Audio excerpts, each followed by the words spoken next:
তুমি তোমার অধিকার একটা লাল চাই বিক্রি করে দাও। তোমার একটি শিল, ভোটের দিন তুমি আঙ্গুল দেখিয়ে বেড়াও যে এখনো ভোট দিইনি আমি, মানে আমার এখন ক্ষমতা আছে। এই তো তোমার, তুমি ফের আবার খারাপ বলো।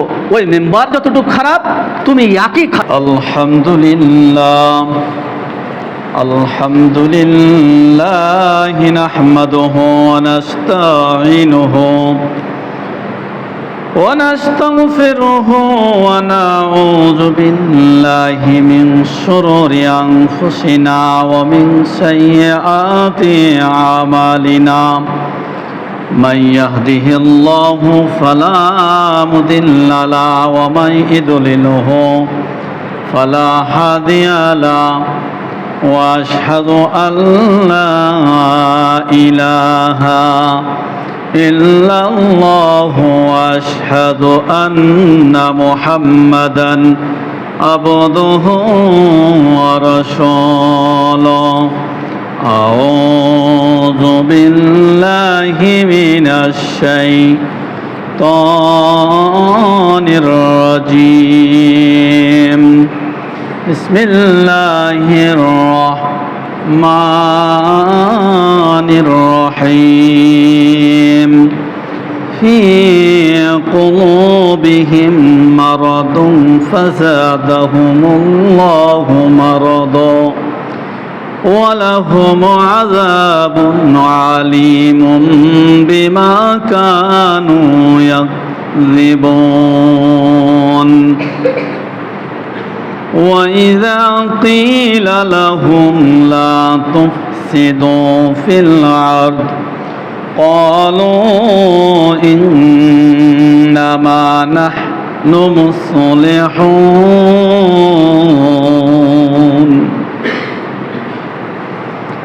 সম্মানিত মুসল্লিবৃন্দ, আল্লাহ রব্বুল আলামিন আমাদেরকে সাপ্তাহিক জুমার দিন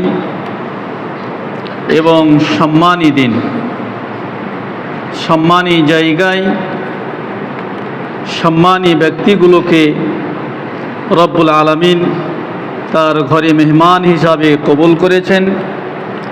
আল্লাহ তাআলা আমাদের সকলকে যেন মৃত্যুর পর পরপারে কিয়ামতের দিন তার জান্নাতের মেহমান হিসাবে কবুল করেন। এজন্য আমরা সকলে বলি আল্লাহুম্মা আমিন। আল্লাহ রব্বুল আলামিন আমাদেরকে তার শেষ নবীর উম্মত হিসাবে নিজে পছন্দ করে সৃষ্টির সেরা এবং নবী কুলের সম্রাট সেই নবীর উম্মত হিসাবে আল্লাহ রব্বুল আলামিন আমাদেরকে চয়েস করেছেন। আল্লাহ তাআলা আমাদের সকলকে যেন ওই নবীর সাথে জান্নাতে যাওয়ার জন্য আমল করিয়ে নাই, আমরা যেন নবীর সাথে জান্নাতে যেতে পারি। আল্লাহ যেন আমাদের সকলকে কবুল করেন। এই জন্য আবার বলি আল্লাহুম্মা আমিন। এবং নবীর উপরে দুরূদ বর্ষিত হোক সোনার মদিনায়। সকলে বলি হযরত মুহাম্মদ মুস্তাফা সাল্লাল্লাহু আলাইহি ওয়াসাল্লাম। সম্মানিত হাজরিন, আল্লাহ রাব্বুল আলামিন আমাদেরকে সুস্থ রেখেছেন, এই জন্য আমরা সকলেই শুকরিয়া আদায় করি। সকলেই বলি আলহামদুলিল্লাহ।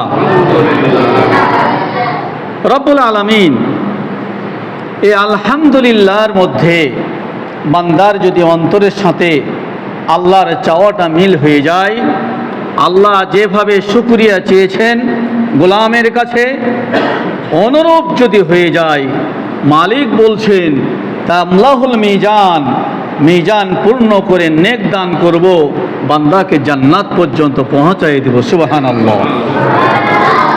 সম্মানিত হাজরিন, আমি আপনাদের সামনে সূরা বাকারার 2টি আয়াত তেলাওয়াত করেছি, যেটি গত জুমাও করেছিলাম। মিথ্যা সম্পর্কে যেটি আলোচনা, এই মিথ্যা সম্পর্কে আলোচনাটি শেষ করতে না পারাই আজকে ইনশাআল্লাহিল আজিজ আল্লাহ রব্বুল আলামিন যেন তৌফিক দান করে, বলার পরে শোনার পরে যেন আমলের জন্য কবুল করেন। আবার বলি আল্লাহুম্মা আমিন। সম্মানিত হাজরিন, রব্বুল আলামিন বলছেন লানাতুল্লাহি আলাল কাযিবিন। লানত আল্লাহ তাআলা বলছেন ওই ব্যক্তির উপরে আমার লানত, ওই গোষ্ঠীর উপরে, ওই ব্যক্তির উপরে আমার লানত, আলাল কাযিবিন, যে মিথ্যা কথা বলে। আল্লাহর লানত যদি কোনো বান্দার উপরে আল্লাহর লানত যদি আসে, তাহলে ওই বান্দা কোনো কাজে কামিয়াবি হতে পারবে? কোনো কাজে কামিয়াবি হইতে পারবে না, কোনো কাজে সফল হইতে পারবে না। কারণ সেই দুনিয়ার মধ্যে যাই কিছু করুক না কেন, যিনি বাদশার বাদশাহ, আল্লাহু আলা কুল্লি শাইইন কদির, সর্বশক্তিমান অর্থাৎ সুলতান, যে বাদশার বাদশাহ, তিনি বলছেন তার উপরে আমার লানত। তার উপরে যার ভিতরে খারাপ আমলটি থাকবে, যে খারাপ আমলটা হচ্ছে মিথ্যা কথা বলা। কি কথা বলা? মিথ্যা কথা বলা। মিথ্যা কথা বললে মানুষ, আল্লাহ তাআলা তার উপরে লানত করবেন। তো সম্মানিত হাজরিন, এই জন্য বলেছিলাম যে মিথ্যা মানুষের জন্য দুনিয়াতে 10টি কুফল দেখা দিবে। প্রথমে বলেছিলাম যে মিথ্যা বলার কারণে যে ব্যক্তি মিথ্যা বলবে তার কপটতা প্রসারলতা লাভ করবে, কারণ তার সকল প্রকার কপটতা উৎস, তার ওর জন্য মিথ্যাবাদিতা প্রসার ঘটবে। কপটতা বলছে যে চতুরি ও প্রতারণা করবে। মিথ্যাবাদী যে মিথ্যা কথা বলে তার ভিতরে চতুরি থাকবে, প্রতারণা থাকবে। 2 নাম্বার আপনাদেরকে বলেছিলাম অন্য অনেক বড় গুনাহার উপকরণ হলে মিথ্যাবাদিতা, যেমন খেয়ানত থাকবে, বলেছিলাম গুজব থাকবে, এবং গুজব রটানো থাকবে, মাপে কম দেওয়া থাকবে, এবং চুক্তি ভঙ্গ থাকবে। যার মিথ্যা যার ভিতরে থাকবে, তার এই জিনিসগুলো তার ভিতরে থাকবে। এবং 3 নম্বরে আপনাদেরকে বলা হয়েছিল একটি মিথ্যা অনেক মিথ্যার জন্ম দেয়। একটি মিথ্যাকে প্রতিষ্ঠিত করতে হলে আরও অনেক মিথ্যা কথা বলতে হয়। কারণ মিথ্যা মানুষকে যখন আপনি বুঝাবেন, আরও লক্ষ কথা দিয়ে ওটাকে সত্য বুঝাইতে হবে। মানে একটা মিথ্যাকে ঢাকতে গেলে আরও শত মিথ্যা কথা বলা লাগবে। তাহলে মিথ্যা অনেক কিছু জন্ম দেয়। 4 নম্বর বলা হয় যারা মিথ্যা কথা বলে তারা অন্যদেরকে একই রকম মিথ্যাবাদী মনে করে। বলেছিলাম যারা মিথ্যা কথা বলে তারা অন্যদেরকেও তার মতোই মনে করবে। মানে যে চোর, যে বাটপার, যে ছিনার, যে চতুর্পুরানো করতে পারে, যে প্রতারণা করে, আত্মসাৎ খেয়ানত করে, মাপে কম দেয়, যার যেটা আছে ভিতরে সে অন্যকে তাই মনে করবে।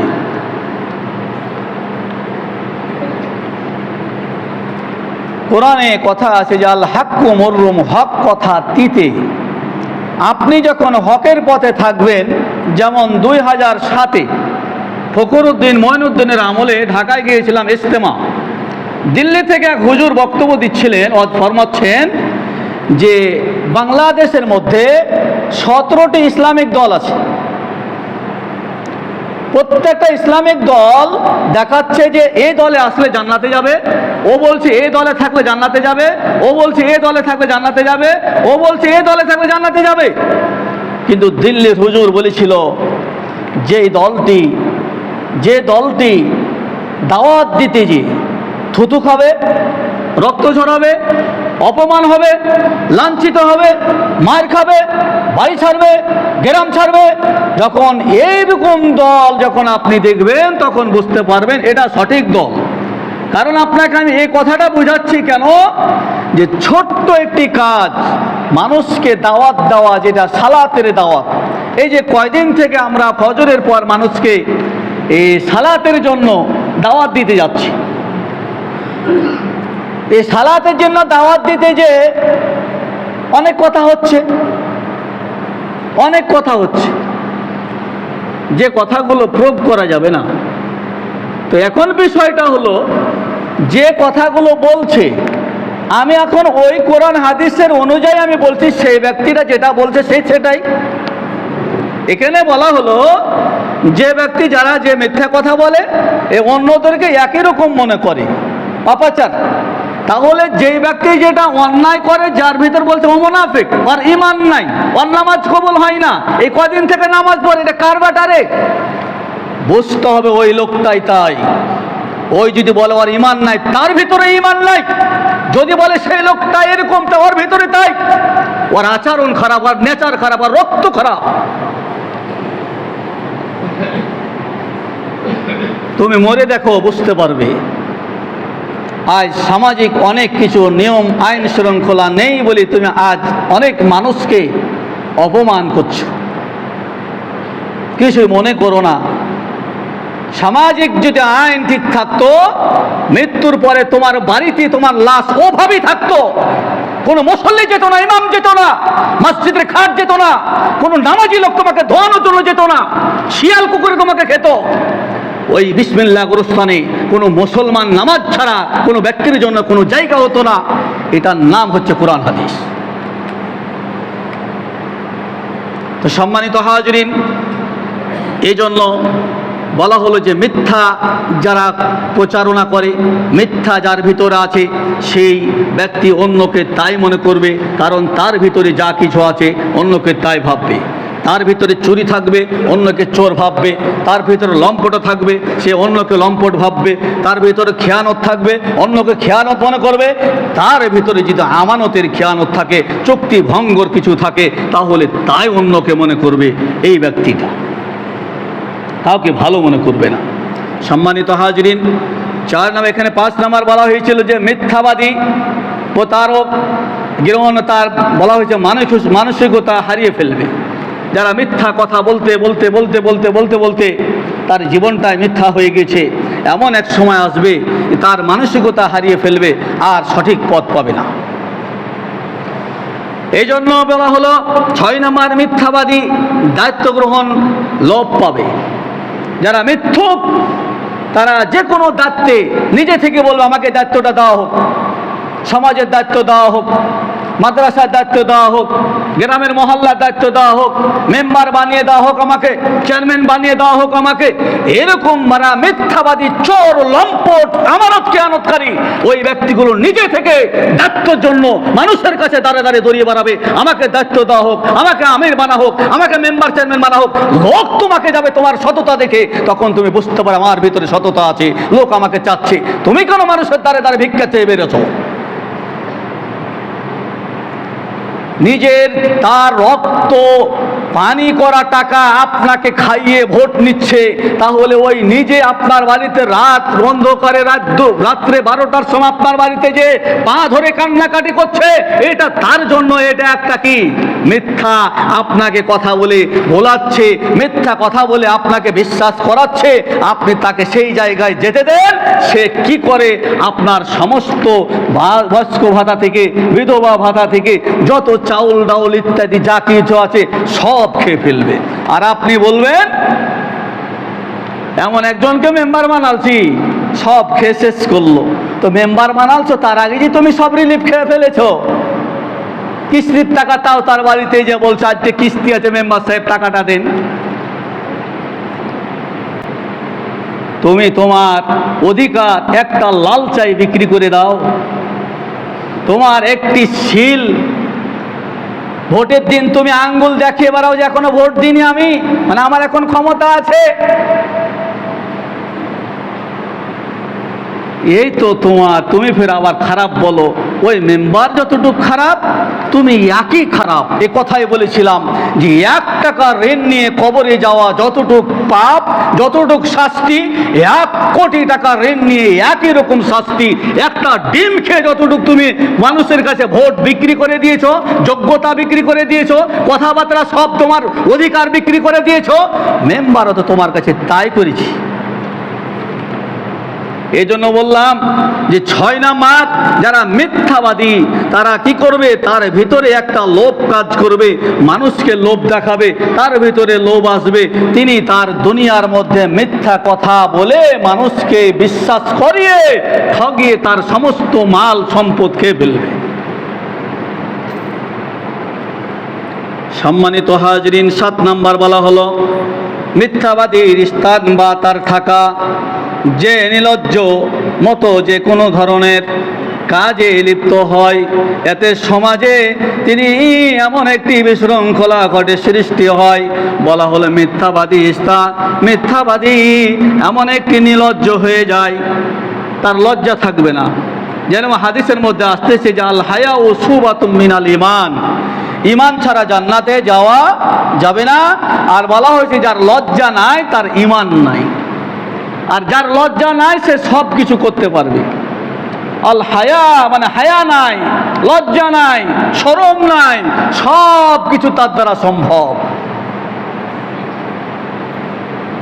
এই জন্য বলা হলো লজ্জা শরম একটা কি, যে যার লজ্জা আছে তার ঈমান আছে, যার লজ্জা আছে তার ঈমান আছে, ঈমান আছে জান্নাত আছে, লজ্জা নাই ঈমান নাই। কারণ যার ভিতরে মিথ্যাবাদিতা বেশি কাজ করবে তার ভিতর থেকে লজ্জা হারিয়ে যাবে, শরম হারিয়ে যাবে, নির্লজ্জ হয়ে যাবে, তার দ্বারা সব সম্ভব হবে অপকর্ম করার। এই জন্য মিথ্যাবাদী বলা হলো যে মিথ্যা প্রকাশ হয়ে তার জন্য বলা হয়েছে যে তিনি এমন একটি কাজ করবে যে সেই ব্যক্তি সর্বদিক সর্ব অবস্থায় এ মিথ্যা প্রচারণা থেকে তিনি আর ফিরে আসতে পারবে না। এই জন্য হাদিসের মধ্যে আসতেছে যে তোমাদের মধ্যে একজন সাহাবী আল্লাহ রাসূল সাল্লাল্লাহু আলাইহি ওয়াসাল্লামকে জিজ্ঞাসা করছেন, জান উকবা ইবনে আমির রাদিয়াল্লাহু আনহু ক্বালা রাসূলুল্লাহ সাল্লাল্লাহু আলাইহি ওয়াসাল্লাম, উকবা বিন আমির রাদিয়াল্লাহু তাআলা থেকে বর্ণিত, তিনি বলেন আমি জিজ্ঞাসা করলাম হে আল্লাহ রাসূল সাল্লাল্লাহু আলাইহি ওয়াসাল্লাম যে কিসে মুক্তি পাওয়া যাবে, মুক্তি কিসে পাওয়া যাবে? আল্লাহ রাসূল বললেন 3টি কাজে মুক্তি আছে। কয়টি কাজে? 3টি কাজে মুক্তি আছে। যেটা বলল 1 নাম্বার জিহিবা নিয়ন্ত্রণ করা। কি নিয়ন্ত্রণ করা? জিহিবা যদি না থাকে কথা বলতে পারবেন? কথা বলা যাবে না। এখানে সাহাবী জিজ্ঞাসা করেন যে আন উকবা ইবনে আমির রাদিয়াল্লাহু আনহু ক্বালা রাসূলুল্লাহ সাল্লাল্লাহু আলাইহি ওয়াসাল্লাম, আল্লাহ রাসূলকে জিজ্ঞাসা করলেন যে কোন কাজটিতে মুক্তি পাওয়া যায়? আল্লাহ রাসূল বলল 3টি কাজে মুক্তি পাওয়া যায়। 1 নাম্বার হলো জিহিবা নিয়ন্ত্রণ করা, জিহিবা নিয়ন্ত্রণ করা। এবং 2 নাম্বার কথা বলা হলো অবসর সময় বাড়িতে সময় দেওয়া, বাইরে না থাকা। 3 নাম্বার কথা হলো যে এই জায়গায় বললেন তোমার যে পাপ করেছো এ পাপকে অনুতপ্ত আল্লাহর কাছে সামনে করে ক্রোধন করা। 1 নাম্বার জিহিবা নিয়ন্ত্রণ করা, 2 নাম্বার অবসর সময় বাইরে সময় না কাটিয়ে বাড়িতে সময় কাটা, 3 নাম্বার হচ্ছে তোমার পাপ যেগুলো করেছো এ পাপকে সামনে করে আল্লাহর কাছে ক্রোধন করা। এখন বিষয় হলো যে জিহিবা নিয়ন্ত্রণ করা বলা হয়েছে আল্লাহ রাসূল সাল্লাল্লাহু আলাইহি ওয়াসাল্লাম। এখানে দেখেন এই যে জিহিবা নিয়ন্ত্রণের বিষয়টা আল্লাহ রাসূল বলছেন যে আমি তার জিম্মাদার হব। রাসূল যদি কাউরে জিম্মাদার হয়, কিসের জিম্মাদার? জান্নাতে নিয়ে যাওয়ার জিম্মাদার। আমি তার জান্নাতে নিয়ে যাওয়ার জিম্মাদার হব। সে যদি আমাকে 2টা জিনিসের জিম্মাদারি দেয়, আমাকে যদি সেই 2টা জিনিসের জিম্মাদারি দেয়, আমি তাকে নিজে জিম্মাদারি হব তাকে জান্নাতে নিয়ে যাওয়ার জন্য। এটা ওয়াদা যেটির কথা বলা হয়েছিল আল্লাহ রাসূল সাল্লাল্লাহু আলাইহি ওয়াসাল্লাম বলেন প্রথম হচ্ছে এই যে মুখ, এই জিহিবা, এটা যদি কেউ যদি আমাকে জিম্মাদারি যায় যে এই কোরআন হাদিস অনুসারে এই মুখ চলবে না, এই কোরআন হাদিস বিপরীত কোনো মুখ চলবে না, বন্ধ থাকবে, এটা নিয়ন্ত্রণ থাকবে, হেফাজত থাকবে। হেফাজতের কেউ যদি মুখটাকে নিয়ন্ত্রণের যদি দায়িত্ব নেয় তাহলে আমি তাকে জান্নাতে নিয়ে যাওয়ার জন্য দায়িত্ব নিয়ে নিলাম, তাহলে এর মধ্যে আর কোনো সন্দেহ নেই। এখন দেখেন জিহ্বা নিয়ন্ত্রণ কি কি জিহ্বা নিয়ন্ত্রণ করব। জিহ্বা নিয়ন্ত্রণ করার কথা বলা হলো যে জিহ্বা নিয়ন্ত্রণের কথা হলো যে তোমাদেরকে সর্বপ্রথম খারাপ ভাষা ব্যবহার না করা, খারাপ ভাষা ব্যবহার না করা। রাসূল সাল্লাল্লাহু আলাইহি ওয়াসাল্লামের শুরু থেকে জীবনের শেষ পর্যন্ত তার মুখ দিয়ে একটা খারাপ বাক্য বের করতে পারবেন? বের করা যাবে না। এই জন্য আল্লাহ রাসূল সাল্লাল্লাহু আলাইহি ওয়াসাল্লাম প্রথম বলছেন জিহ্বা নিয়ন্ত্রণ করা, যে জিহ্বা নিয়ন্ত্রণ করার জন্য হেফাজত নেবে, আমি তাকে জান্নাতে নিয়ে যাওয়ার জন্য আমি তার জিম্মাদার হয়ে যাব, এত বড় কথা সার্টিফিকেট দিচ্ছেন। তাহলে সর্বপ্রথম কথা হলো যে খারাপ ভাষা ব্যবহার না করা। তো মানুষ কি খারাপ ভাষা ব্যবহার একা একাই ঘরে করে? একা একা কেউ যদি খারাপ ভাষা ঘরের মধ্যে ব্যবহার করে, কেউ না থাকে, তাহলে ওকে কি বলবে? সুস্থ না অসুস্থ? পাগল বলবে, লোকটি পাগল হয়ে গিয়েছে। তাহলে আপনি খেয়াল করেন আপনার মুখে বাক্য দ্বারা কোনো খারাপ ভাষা ব্যবহার হয় কিনা, ছেলের উপরে হয় কিনা, বিবির উপরে হয় কিনা, প্রতিবেশীর উপরে হয় কিনা, একটা গরিব দুঃখী ভ্যানওয়ালা, রিক্সাওয়ালা, ধান কটা মজুর, এদের উপরে হয় কিনা। যদি হয়ে থাকে তাহলে তোমাকে বুঝতে হবে রাসূলের জিম্মাদারি তোমার উপরে নেই।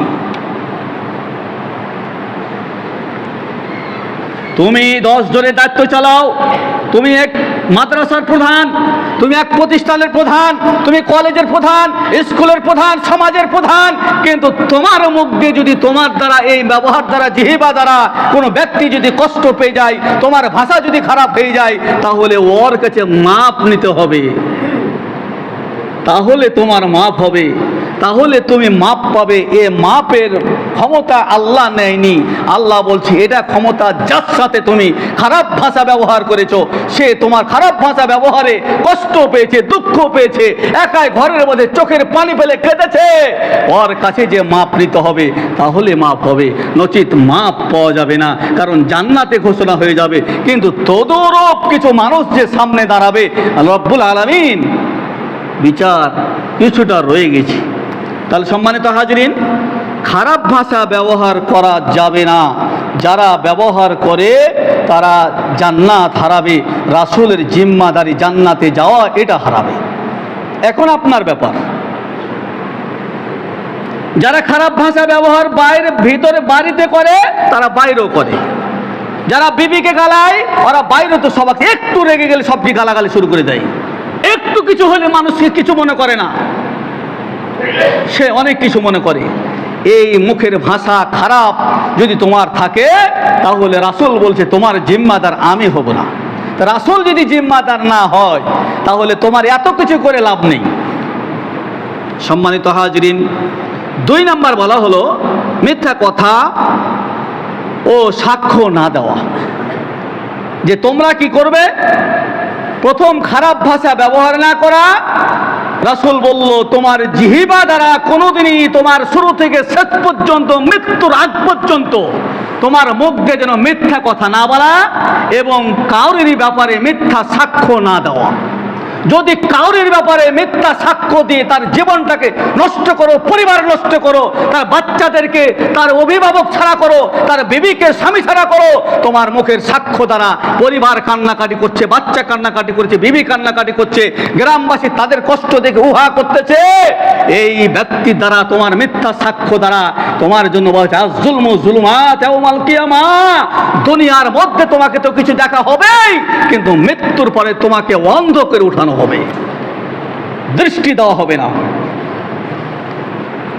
সাবধান, কাউরির ব্যাপারে কোনো ক্রমেই জীবন চলে যাক ফাঁসিতে উঠব, কিন্তু তবু কাউরির ব্যাপারে মিথ্যা সাক্ষ্য দেব না। অর্থের বিনিময়ে, টাকার বিনিময়ে, সম্পদের বিনিময়ে, জীবনের ভয়ে দেওয়া যাবে না। এই জায়গায় বলা হলো, রাসূল বলছেন যা হলে জিহ্বা নিয়ন্ত্রণ করা। এই জিহ্বা নিয়ন্ত্রণের বিষয়টা 2 নম্বরে গেল। এবারে বলা হলো যে তোমরা কারোর প্রতি অপবাদ জিহ্বা দ্বারাই তো হয়, নাকি বলছেন? অপবাদ জিহ্বা দ্বারাই হয়, কাউরের ব্যাপারে অপবাদ দেওয়া যাবে না। অপবাদকারী জাহান্নামে যাবে। যদি আপনার ভিতরে এটাই থাকে শুধু মানুষের ব্যাপারে অপবাদ, শুধু মানুষের ব্যাপারে অপবাদ, মানুষের ব্যাপারে অপবাদ, মিথ্যা অপবাদ, মিথ্যা অপবাদ, এরকম দিতে দিতে দিতে দিতে আপনি এমন একটা জায়গায় পৌঁছেছেন যেটার নাম হচ্ছে জাহান্নাম। মানুষের ব্যাপারে মিথ্যা অপবাদ দেওয়া যাবে না।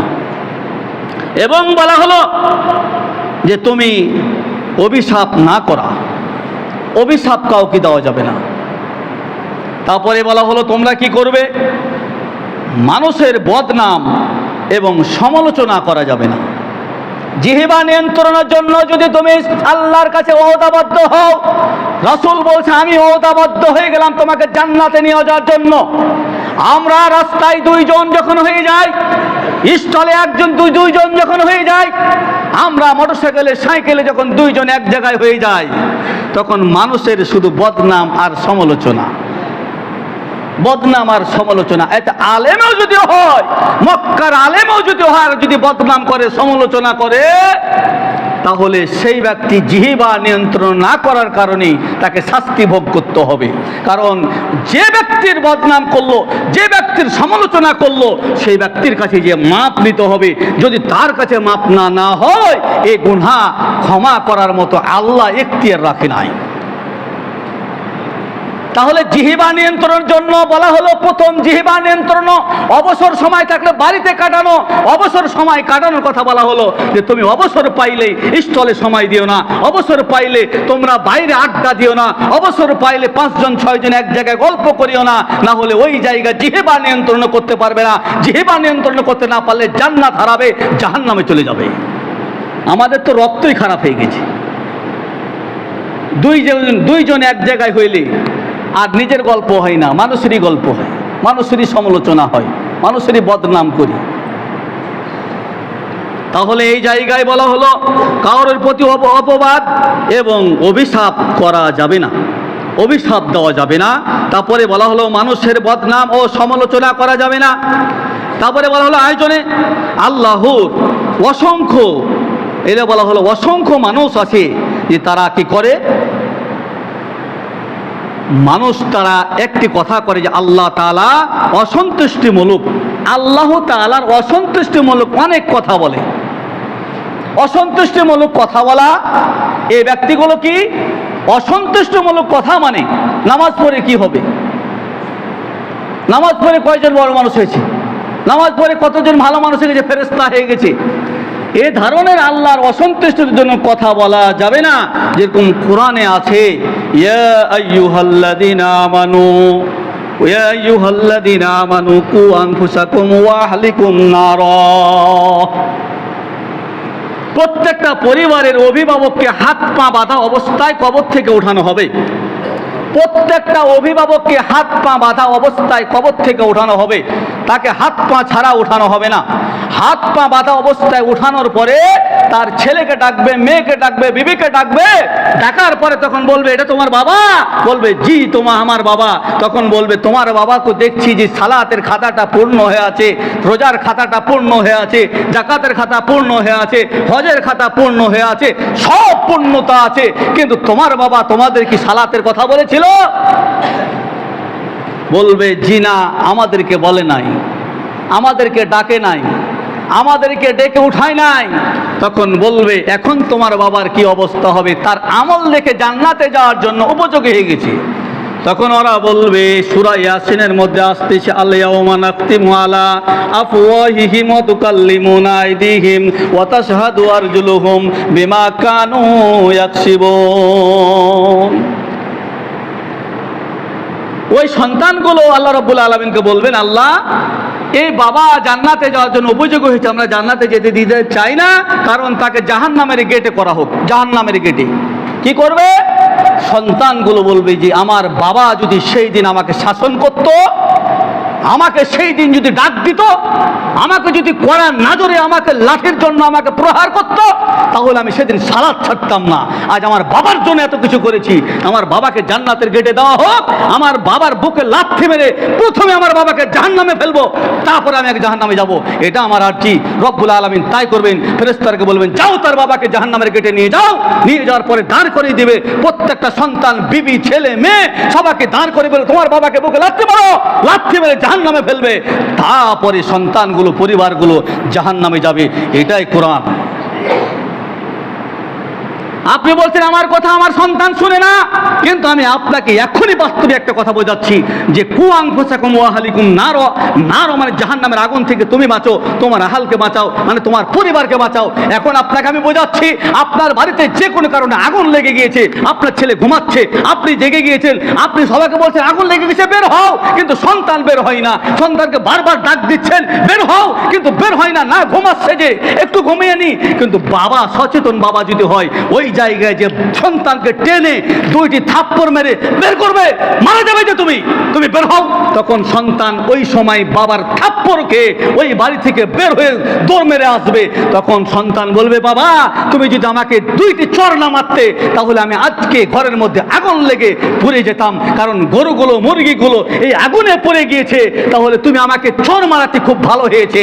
ওরকম যদি তোমার আখিরাতের উপরে বিশ্বাস থাকে যে তোমার মৃত্যুর পরে জান্নাত আর জাহান্নাম আছে, তাহলে তোমার সন্তানকে তুমি হুবহু ওইভাবে চোর মেরে লাঠি চার্জ করে তুমি মসজিদে নিয়ে আসবে। আর তোমার যদি পরকাল বিশ্বাস না থাকে, জাহান্নাম বিশ্বাস না হয়, শুধু তুমি একটা মানুষের সামনে একটা ভাউতাবাজি বানোয়াট মানুষকে দেখানোর জন্য নামাজ পড়তেছো, তাহলে তুমি একাই বাড়ি থেকে আসবে।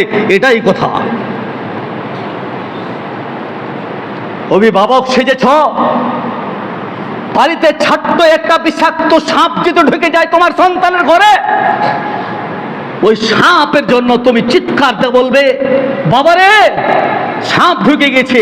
সাপ ঘরের মধ্যে ঢুকে যাওয়ার পরে, দেখার পরে মারা এক জিনিস, সাপ দেখার পরে হারিয়ে গেলে আরো বিপদ হয়ে যায়, কারণ কোথায় গেল, রাত্রে আর ওই ঘরে ঘুমানো যায় না, সন্তানকে ঘুমাতে দেয় না, কারণ বিষাক্ত জিনিস দংশন করলেই সন্তান মারা যাবে। তোমার এটা খেয়াল হচ্ছে, দুনিয়াতে সচক্ষে দেখার কারণে তুমি সন্তানকে ঘরের মধ্যে ঘুমাতে দাও নাই, কিন্তু পরকালের যে সাপ, এগুলো কোরআন হাদিসে তোমার যদি ঈমান থাকে, তাহলে তোমার সন্তানকে তুমি একা ফেলে ঘরের মধ্যে রাখে আসতে পারতে না।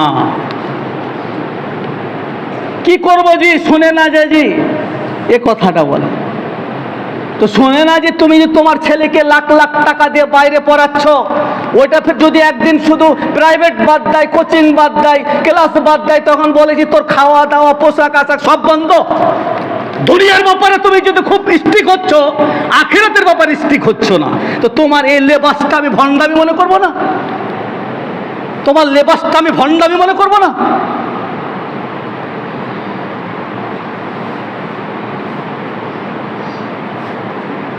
কোরআনে আল্লাহ রব্বুল আলামিন নিজে বলছেন, আগে ইয়া আইয়ুহাল্লাযীনা আমানু কু আনফুসাকুম, ইয়া আইয়ুহাল, আগে ঈমানদারকে ডাক দিয়েছে, আগে তোমাকে বলছে, তুমি আগে বাঁচো, তুমি বাঁচার পরে তোমার পরিবারটাকে বাঁচাও, তারপরে তোমার গ্রামবাসীর আশেপাশে যে পরিবার আছে এদেরকে বাঁচাও। প্রথমে তোমাকে বলা হয়েছে, তারপরে দ্বিতীয় তোমাকে বলে তোমার পরিবারকে বাঁচার কথা। তুমি পরিবার না বাঁচিয়ে আমরা গ্রাম গ্রাম দৌড়িয়ে বেড়াচ্ছি, এর পিছনে এক পয়সাও লাভ নেই, কিচ্ছু লাভ নেই। ইয়ারা তোমাকে জান্নাতে নিয়ে যেতে পারবে না, জাহান্নামে নিয়ে যেতে পারবে না, কিন্তু তোমার বিবি তোমাকে জাহান্নামে নিয়ে যাবে, তোমার সন্তান মেয়ে জাহান্নামে নিয়ে যাবে, তোমার সন্তান তোমাকে জাহান্নামে নিয়ে যাবে, আর কিচ্ছু লাগবে না। তাহলে তোমাকে যে জাহান্নামে নিয়ে যাবে তাকে তুমি আগে টেনে নিয়ে এসে লাঠি চার্জ করে, থাপ্পড় দিয়ে, ভাত বন্ধ করে দিয়ে, বাড়ি থেকে বের করে দিয়ে এই শাসন করে নামাজটা পড়াও না।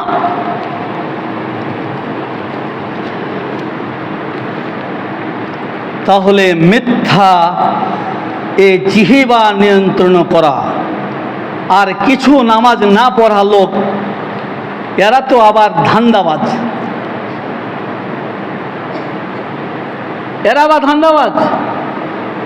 নামাজ না পড়ি কইছে ঈমান ঠিক আছে, আবার অনেক কিছু কাজের ব্যাপারে দেখা যাচ্ছে অনেক বড় বড় কথা, অনেক বড় বড় বুলি। এই কথাগুলো তোমার মুখে তো মানায় না, তুমি তো ল্যাংটা, তোমার পরনে তো ইসলামের কোনো কাপড়ই নেই। আমাদের সমাজে কাউরের বাড়িতে ইসলামের নামাজের দাওয়াত দিতে যেও ভয় হয় কেন?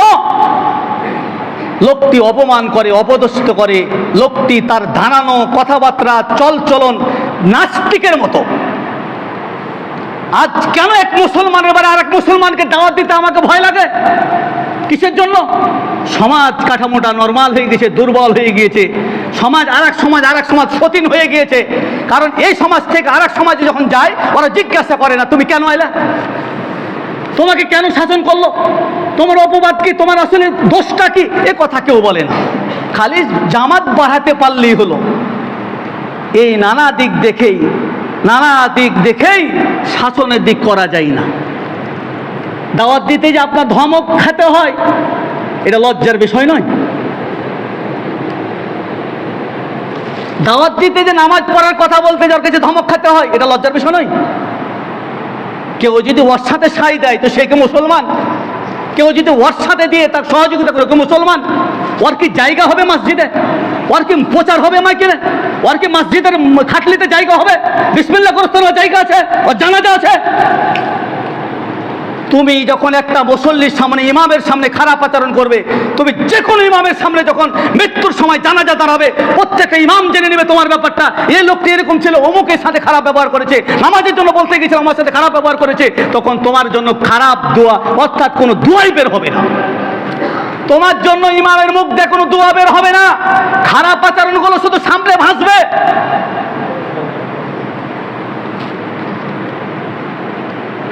সম্মানিত হাজরিন, আমরা সকলেই পরিবারের অভিভাবক যারা আছেন, সবাই 5 ওয়াক্ত নামাজের জন্য পরিবারটাকে 5 ওয়াক্ত নামাজ পড়াবো, এটা আমরা করতে পারবো না? বলে ইনশা, সবাই বলে ইনশা আল্লাহ। আর যারা যুবক আছেন, যারা আছেন, সবাই 5 ওয়াক্ত সালাত